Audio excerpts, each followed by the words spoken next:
This is a hard lesson for me to teach because my family is not close. I'm not close to my family. Right or wrong, that's just the way it is. Sometimes it's not because of you. Sometimes it's the choice of your family that chooses not to be close to you. They choose to go a different way. I can't make them live the way that I live. They choose the way that they live. Sometimes you can't, and sometimes you can't mesh that together. Sometimes it's hard, and you say, well, I can't be close to my family because they do all these things that I can't do, and we can't be around. But you're still family. I mean, my brothers are still my brothers, and I may not like how they live their life and like what they do, but I still love them because they're my brothers. And that's never going to change because you never lose your family. You may drift apart, but your family is always your family. We don't always agree on everything, and that's okay. Growing up as kids, especially when you have brothers, you don't agree on, most of the time you don't agree on a lot of things, and you end up fighting, having disagreements and arguments, but you're still together. I mean, you can argue with your brothers, but if someone else says something about your brother, you don't like that, right? Well, don't say that about my brother. Well, you just said that about your brother. Well, I'm allowed to because he's my brother, but you're not, right? It's a weird dynamic, but that's just the way it is. Someone else says something about your brother, you're going to, wait a minute, that's my brother. But you just said that to me. That's the way families are. We may not disagree and all those things, but we still love each other. It says we don't take the same positions on political issues. You know what they always say, don't talk about politics and religion, right? But those are the things we talk about a lot.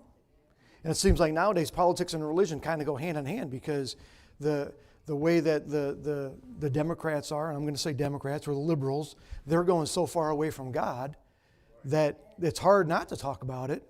And conservatives are supposed to be more towards Christianity. And politics have torn families apart. There's people that I know a guy that he said that he was going to vote. He used to be Democrat. Now he voted for Trump. His family won't talk to him because they're that upset that he voted, that he changed and he voted that way. That they have a hard time when they get together. And there's a thing, sometimes you can't bring politics up if you want to keep your family together. There's things that maybe you shouldn't talk about. I'm not going to say you should never talk about God because I believe that you should, because you should be able to witness to your family. But sometimes we have to be careful. Sometimes there's things, well, maybe I won't bring anything up about politics because I don't want to start an argument because we want to have a peaceful day today, right? When you end up getting together with your family, people that don't agree on things, don't talk about those things. But we don't agree on politics, and it's hard when you don't agree on things to try to keep a close family. But we're supposed to try to keep a close family, especially, I didn't have a close family growing up. I wanted my kids to be close when they grew up. I wanted us to, as just our immediate family, to try to stay close and be together. And I tried to work on that. My boys hate each other. I can't help that. I mean, they sit back there together, but they don't speak to each other at all. That's not true. We each have strengths and weaknesses. And families are different. Brothers are different. In your family growing up, you have different strengths and different weaknesses, and you're not the same. People that grow up in the same household end up being totally different people. You say, well, how does that happen? Because we're totally different people. You can't expect this one to be exactly like that one. And when you do, you're having a disservice to both of them. Because you say, well, why can't you be more like your brother? Because I'm not my brother. And it's not fair to say that. Why can't you be more like your brother? Why can't you be more like them? Because I'm not them. We have to take each individual kid as parents. We have to treat them as individuals. They're not the same. They have different strengths and different weaknesses, different likes, different characteristics, and all those things. Those are things that we have to take into consideration when we're raising our kids, but also your own family. You have different likes and you have different personalities, but you still need to try to get along. And it's hard. It's because it seems like we treat other people better than we treat our families, right? Well, we'll treat other people better. We'll treat our families sometimes. We'll say things that we wouldn't say to anybody else because we know, well, you're always going to be my family, so I can say this to you, and it's no big deal. You shouldn't say those things to your family, though, because they're still people. I mean, sometimes it hurts when your family says something about you. You say, well, man, I get treated better by people that aren't my family than I get treated by them. That shouldn't be that way. We should be willing to treat our family. Actually, we should treat our families better than we treat other people, in all honesty.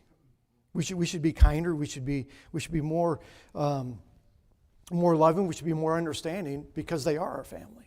And sometimes we take that for granted. Well, you're always going to be my family, so I can treat you like dirt. You're still going to be my brother or my sister, right? That's the way some people look at it. Well, you're still going to be my brother. You're still going to have, especially when you're living in the same household. Well, you still have to stay here. You can't. It's not that you can leave, so I can say whatever I want to you, and you're still going to be here. We take that for granted. But then when you get older and the family, the kids leave, you want them to be able to come back together. Sometimes that doesn't happen because of the way that they treated each other while they're in the household. So as parents, we need to be careful that we keep an eye on that, but also as siblings, we need to watch that. It says we do not have the same calling of God on our lives. And that's true. We don't, like I said, we don't all have the same convictions. You can't get mad at your sibling because they don't have the same convictions as you do. We don't have all the same calling. Not all of us are called to do something in church, to be serving in church. You say, well, hey, how come you're not serving in church when your brothers are? What's wrong with you? And sometimes that'll happen.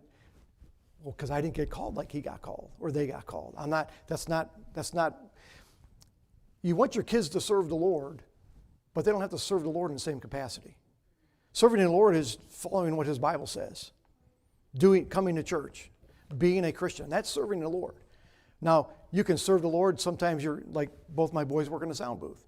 Jimmy sings. Austin doesn't sing, so should I yell at Austin? Hey, you should get up there and sing like your brother does. That's not. They're different people. They're just not how they do things. Austin's back there laughing because we used to tell him you should get up there and sing, but he does. That's not his thing.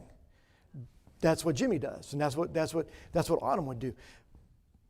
I sing in a choir, but I'm not going to get up here and sing a special. My wife doesn't sing in a choir, so we can't tell them this is what you should do, but we want them to serve. We can't expect them to serve the same way.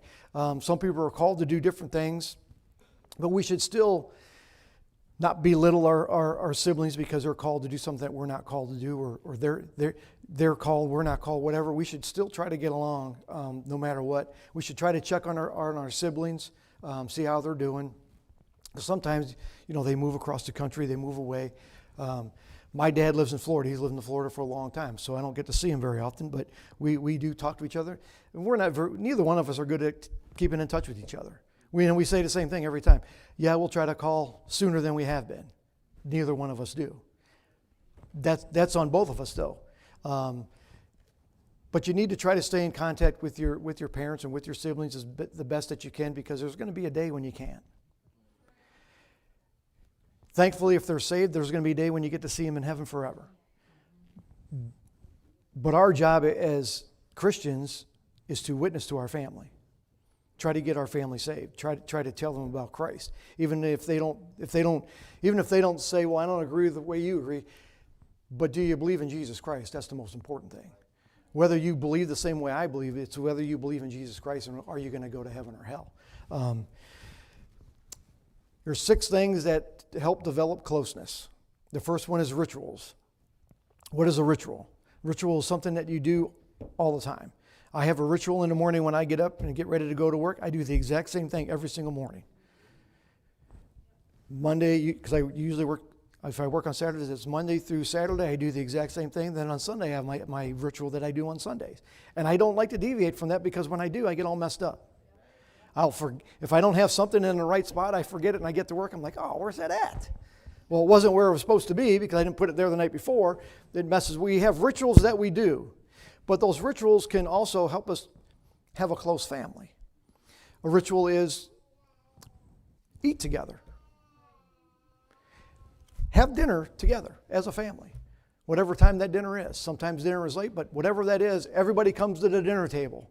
Everybody sits down and everybody eats together. And it's hard because it seems like, nowadays, okay, you're eating there, and you're eating over there. You're eating in the same house, but not together. Eat at the same table. Eat together as a family. That's because sometimes that's the only time families come together is at dinner time, right? Especially nowadays, because it seems like everybody is busy, everybody has things to do. But there should be a time when you say, okay, we're all going to eat together. And then pray.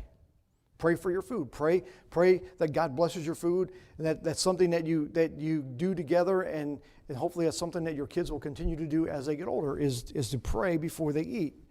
When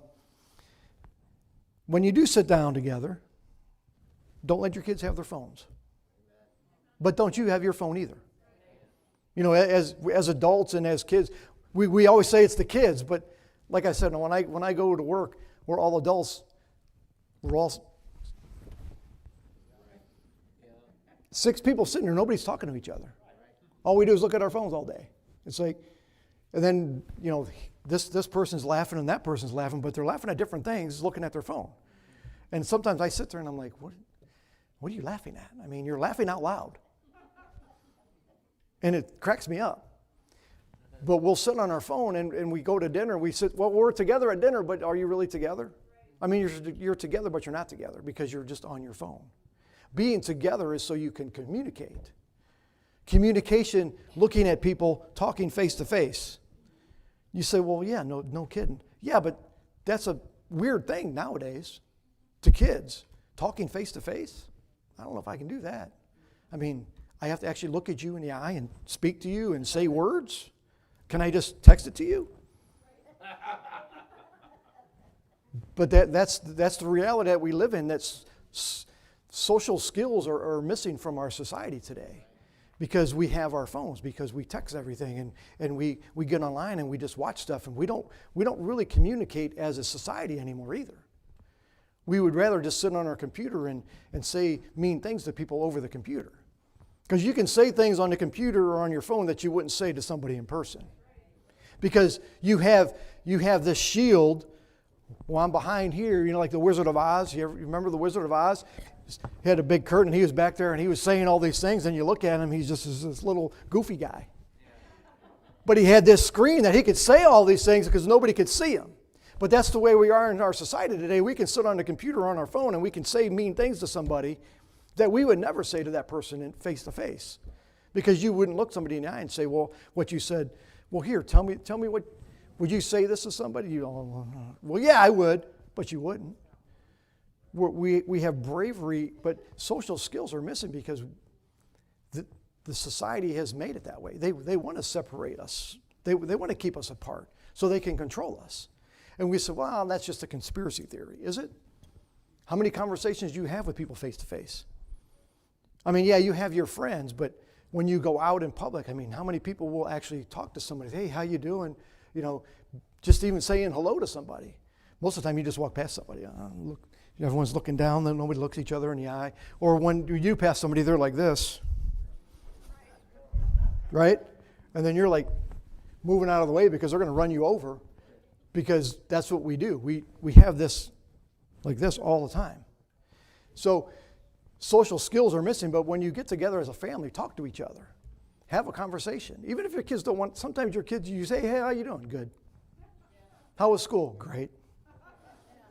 You might get one-word answers, but you still have to try to communicate with them because sometimes they may open up to you. But try to talk. Try to have conversations. Try to communicate with each other besides with the phone. But that's anywhere you're at. When you're sitting at lunchtime where you work, if everybody's on their phone, start asking them questions. Hey, how you doing today? And even then, you'll be having a conversation. The next thing you know, that person picks the phone back, and you're like, oh, I guess our conversation's over. So we need to, as talking about families, we need to try to have conversations when we do sit down together with each other. Have family devotions if you can. Talk about the Bible. Talk about God. Talk about spiritual things. Don't just talk about worldly things. Talk about God. Try to have a ritual that you do every single day with your kids, whatever that is. When they go to bed, pray with them. Read them bedtime stories. Now, when they get to be in their teenage years, they may not want to have you read them a bedtime story. I don't know. My kids always did. That's not true either. But try to keep those things going to try to have family time and spend time with your kids. Sometimes it's hard, like I said, as they get older, people get busy, but still try to fit that time in to have dinner together. Traditions, Christmas time traditions. People have different traditions in Christmas time. We used to always go to my grandmother's house. She lived in a small house. We don't all go there anymore because, first of all, we wouldn't all fit in there. We lived in different parts of the state and whatever. But when we were kids, my aunts and we would all go to my grandma's house, and there would be the adults would sit in the kitchen at the table, and then the kids would all sit out here at the table. I went, years later when I went back when we were older, I'm like, how did everybody fit in here? It's like, we don't know, but we did. There was 20 people in this little teeny house. Like, how did we sit at this table? How did we fit in here? I don't know, but we did. But those are things that families used to do. They used to get together on Christmas time. They used to get together. Thanksgiving was a big thing. Thanksgiving and Easter, those holidays would always, as families back when I was growing up, we'd all get together on those certain days. That was a tradition that we did. We don't do that anymore. We don't get together as a family. My family gets together. We don't have that. And as I said last week, how many people have family reunions anymore? It used to be you always go to a family reunion. Now it's like, family reunion, what's that? Kids don't even know what those are because we don't have time to get together with our families. We have time, we just don't take the time. We have that excuse. We always have that excuse, well, I don't have time. Pastor Scarvey always used to say, people do what they want to do. Regardless of whatever that is, you have time to do what you want to do. So saying that we don't have time is just an excuse, but those are things that the traditions that you have, hopefully that'll continue as your kids get older and they leave the house, but they'll still come over for Christmas, come over for Thanksgiving, Easter, whatever those things are, go to church on Easter together. We have to teach our kids those things, so they'll teach their kids those things. Just making time for your kids is the hardest thing to do, we think. But just spending time with your kids, and I've told people this, and I'll continue to tell people this, your kids want your time more than they want anything else. And I don't care who you are or what you say, that's the truth. Your kids want you. They don't want your money. They may want your money later on because they didn't have you before. Now they want your money when they get older. Yeah, just give me the money. I'll see you. But your kids want you. Your time. And your time is the most precious thing you have, but that's what your kids want. You should give them the most precious thing you have, which is your time. Even if it's just going out and playing catch with them out in the yard. I remember playing catch with my kids in the yard. We'd go outside and we'd throw the ball. We'd play catch, and just something that we did. But those are memories that your kids will have, that you spent time playing catch with them. I mean, that's not a big deal, but to a kid it is. To a kid it's a really big deal that you're playing with them. Like we'd go rake the leaves. Then the kids would want to jump in the leaves. But they were just something that we did together. Just doing things together, no matter what it is, your kids will remember those things. But your kids also remember, I didn't do anything with my parents. They never had time. My dad didn't play catch with me in the yard. My dad didn't throw the football to me. We need to find a time to spend time with our kids, whatever that is that we're doing, because you say, well, yeah, but quality time comes at unexpected moments sometimes. But time is the thing that we have to schedule. You have to schedule time with your kids. You have to say, I'm going to spend this time with my kids. And I said, sometimes when I got busy, I'd tell my kids, I'll be out there in a minute. And it would be 20 minutes later, 30 minutes later, because I was busy doing something, working on something at the house, but I should have been out there playing with my kids. So we get busy in our life. We can't not spend time with our kids because you don't know what that means to a child. Although we should, because we can remember what it meant to us when we were growing up. Right? So we remember what our parents did. Your kids are going to remember what you did with them.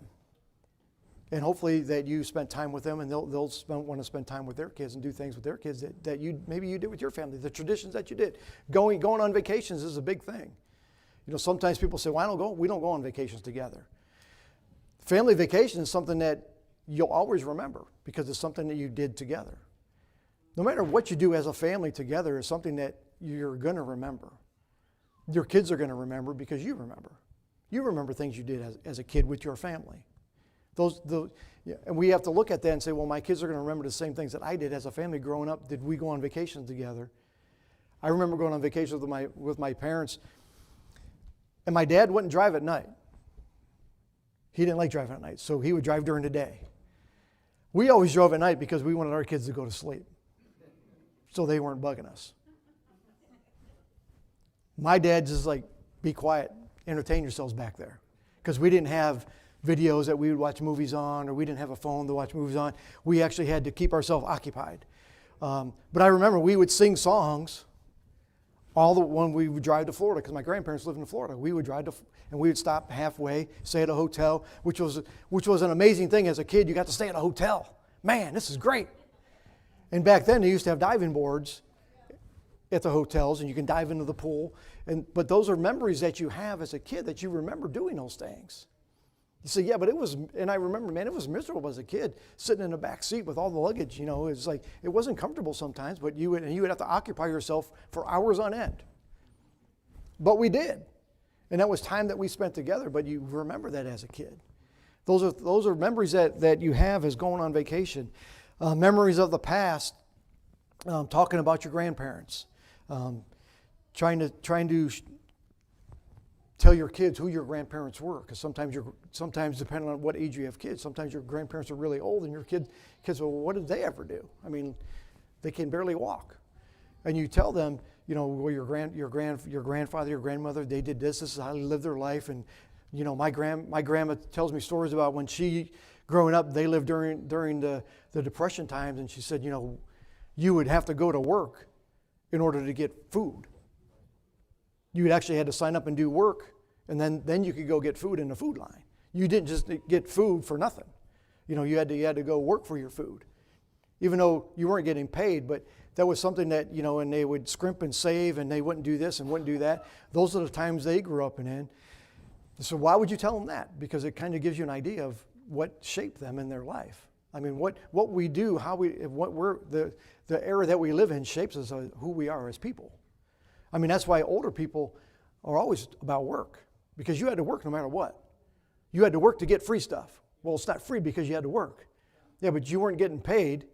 You didn't pay for it, but you had to work in order to get it. You just didn't get it for nothing. And that's the way our society is today. Well, I don't want to work, but I'm going to get free stuff. I'm going to get free money. I'm going to get free medical. I'm going to get free food. Everything's free. So it's hard for the older generation sometimes to look at the new generation and say, what is wrong with you kids? Why aren't you working? And the younger generation is like, what's wrong with you? Why do I have to work? I don't have to work because I get this for free. Because you grew up in different times, but at least you can have an understanding of who they are. And sometimes it's hard for them to understand what's going on in this world because it's totally different. But it gives the kids an understanding of who their grandparents are and what they went through, and to appreciate what they have today. Because growing up, kids have different things. Growing up, I didn't have this, and I walked uphill both ways to school in the wintertime. Those old stories. And now kids are driving cars to school. They don't have to walk. They don't have to do these things. So just trying to connect the two generations and having memories and showing pictures of what the grandparents looked like when they were kids. Because they're like, oh, there's no way. I can't believe they look like that, because look at them now. They're all old and wrinkly, but yeah, they used to look like this. Like you. So one day you're going to look like this, old and wrinkly, right? We don't ever think about that, but that's the truth. Like I was telling my wife the other day, we have pictures that come up on our TV that we've taken, and sometimes I look at them like, oh, that's my dad. Oh wait, no, that's me. And I honestly think when I first look at it, that's my dad. But that's me now. But I look exactly like my dad. And it's funny because you don't think about those things when you're a kid. But if we show our kids those pictures, they can see, well, yeah, you see the resemblance in you. This is maybe what you're going to look like when you get older. So trying to connect the paths together from generation to generation, to have the grandparents and the kids and the grandkids be close. And sometimes you don't have that. Sometimes the kids don't have grandparents that are close, but you need to try to, if you can, try to keep them close to their grandparents. Work together, teaching your children the joy and reward of work, which sounds like a oxymoron, the joy of work, right? Especially nowadays, kids don't want to work. The joy of work, there's no joy in working, but there is a satisfaction in working. There is a satisfaction of doing hard work that the older generations understand, that the younger generation doesn't understand. But teach your kids to work when they're younger, whatever that is, helping you do whatever. Hey, come here and help me. Don't let them sit there on the side and do nothing. Hey, come over here and help me put these things away. A lot of parents will just, whatever, I'm going to just do it myself. You should teach your kids to work. Teach your kids to help out. Teach your kids to want to help. Teach them to work. Serve the Lord together. One thing that I can't stand, and this is just me, is when parents will come to church and they let their kids stay home. What are you teaching your kids? Teach your kids to go to church. Teach your kids to serve the Lord, whatever that is. Like I said, serving the Lord is a lot of different things. But come to church together, serve the Lord together. Be here together as a family. And yeah, when they get older, they may decide, I don't want to go to church anymore. But at least when they were a kid, you brought them to church. But if your kids see that you don't really like going to church, but you're coming to church anyways, when you're like, we got to go to church. Are your kids going to enjoy going to church? When you have that attitude of, well, church is such a drudgery. Oh, I got to go to church visitation. Oh, I got to go clean the church. When we complain about it all the time, are your kids ever going to want to go? No, it's like, hey, I'm gonna go clean the church today. It's my Saturday to go clean. Have your kids go with you and help out. Hey, it's church. Let's go. We're going to church. Be excited about it. But even if you're not excited about it, because sometimes it's hard to be excited on a Sunday morning when you get up for church, especially when it's cold, but don't be disgruntled about it. Don't make it a drudgery, because the kids see how you react to things. So then they think, well, is it really that great? Because look at you. You've been complaining all morning long about getting ready to go to church. Those are things that we need to be careful that we do, but serve the Lord together. This is the last one. Tell your kids you love them. I tell my kids every time I see them when we leave, I say love you. They may be sick of that, they may hate that, whatever, but I tell them anyways, because that's just, I want them to know, because if something happens to me or something happens to them, if that's the last thing that I said to them, I want it to be hey, I love you. I want them to know that I love them. Because we don't see each other every day anymore because they're living on their own. But I still want them to know that I love them. Even in a text message, try to say I love you. You say, well, that's just, come on, that's a little overboard. And some people are like, that's kind of, it's a little mushy for me. Do you want your kids to know that you love them? Why? They know I love them. Tell them anyways. My kids know that I love them, but I want to tell them anyways. I want to tell them I love them. Teach your kids that. Tell your spouse that you love them. I tell my wife that I love her every day. Every time we leave, hey, I love you. Let your kids see that. Because there's a lot of people that never say those words. It's 3 words, and you say, well, that takes the meaning away when you say it so often. No, it doesn't. If you mean what you're saying, it doesn't take the meaning away. You want people to know that you love them. You say, well, they know. But sometimes hearing it makes a big difference because it reminds them, yeah, they do love me. It's not just words that you're saying, it's because you mean that. But teach your kids to say I love you. Teach them. It's something that the older generation, I don't think, said a lot of times. They weren't that, well, that's just too emotional for them or whatever. But tell them, hey, I love you. And sometimes that may be the last thing you ever say to them. Don't try to leave don't leave in an argumentative way either, because sometimes that's the last thing that they remember. I argued with my parents and they got in a car accident. You say that doesn't really happen. Sure it does. We need to be careful, but we need to teach our kids to say that I love you. We need to teach our kids to tell their parent, if I say that I love them, I want them to tell me that they love me. But I want them to teach their kids too. And Austin teaches Caleb, hey, say goodbye to Mimi and Peppa. Give them a hug. Tell him you love him. So those are things that they're trying to teach him. He's 2 years old. He can say the words kind of. He doesn't say it exactly, I love you. I love you. But he says it. Why? Because he's teaching them to say that you love them. Teaching them to say goodbye, give them a hug. And those are things that we're supposed to teach our kids. Those are things that we're supposed to be that way and to try to keep a family close. Those are things that we should do, especially as Christians, but those are things that we should do to keep our family together. Having strong families is good for America. Society is trying to rip the families apart. They're trying to separate families. They're trying to separate kids from parents. They're trying to keep us separated, because if we have strong families, we'll have a strong country. If we have weak families, we're going to have a weak country. And right now, they've been trying to dismantle the family. They're trying to get people not to get married. They're trying to get people to have abortions. They're trying to get people to have kids out of wedlock. You don't need your family. The government will take care of you. We'll give you all this free stuff. You don't need a family. We're your family. No, your family is your family. Now I have my own family, but I also have a church family. Church family is important too, and those same things that we should do with our own family, we should try to stay close as a church family.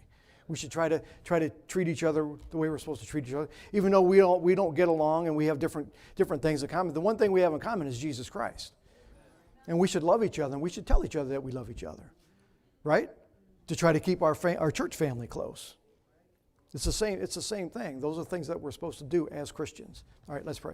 Dear Lord, we do thank you again for the opportunity to be here, Lord. And we do thank you for your word that you've given us, Lord. I pray that we would read Titus chapter 2, Lord, and we would try to live our life that way, because if we do that, Lord, we would be better off as people, better off as a church family, better off as our own families, Lord, that we would do the things that those verses tell us to do.